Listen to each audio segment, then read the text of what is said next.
इस वीडियो से हम झारखंड के इतिहास को शुरू करने जा रहे हैं और सबसे पहले हम ये समझेंगे कि झारखंड के बारे में सबसे पहले जानकारी कहाँ से मिलती है।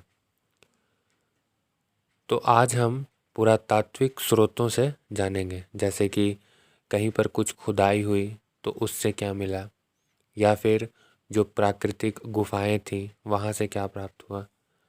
तो इस तरह से अगर हम देखें तो झारखंड जो क्षेत्र है इसका सबसे पुराना जो साक्ष्य मिलता है वो 1 लाख ईस्वी पूर्व पत्थर के उपकरणों से मिलता है। झारखंड में बोकारो और हजारीबाग का देहोंगी जो इलाका है वहाँ पर कई हस्त कुठार जैसे उपकरण मिले हैं। इन उपकरणों के मिलने से आदि मानव के रहने का प्रमाण मिलता है। हजारीबाग के इस्कों में उत्खनन के दौरान पाषाण पर चित्रकारी के नमूने मिले हैं, जिससे 2 प्राकृतिक गुफाओं की जानकारी भी मिलती है। हजारीबाग का सतपहाड़ सरैया और रामगढ़ जिले का गोला, कुसुमगढ़ और रजरप्पा, इन जगहों से कई पुराने पाषाणकालीन कुल्हाड़ी, खुरचनी और बेंधक जैसे उपकरण मिले हैं। पलामू में कुल्हाड़ी, स्क्रैपर, ब्लेड आदि प्राप्त हुए हैं।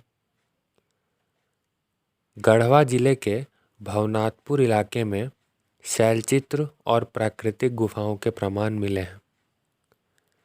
ये जो प्राकृतिक गुफाएं होती थीं इन पर जो पशुओं के चित्र अंकित थे उनमें भैंस, हिरन आदि हैं। अगर हम झारखंड के पश्चिमी और पूर्वी सिंहभूम के चक्रधरपुर, बारूडी, पुरना पानी आदि स्थलों में देखें तो वहाँ पर प्राचीन कालीन क्रोड, शल्क, खंडक, विदारणी, तक्षणी आदि उपकरण मिलते हैं।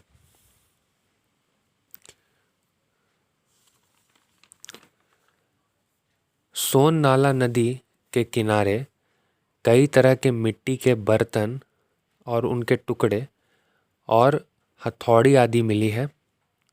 हजारीबाग में एक इलाका है जिसे कहते हैं दूध पानी। यहाँ पर 1894 ईस्वी में उत्खनन का काम किया गया था और यहाँ पर देखा गया कि यहाँ 8वीं सदी के लेख प्राप्त हुए हैं।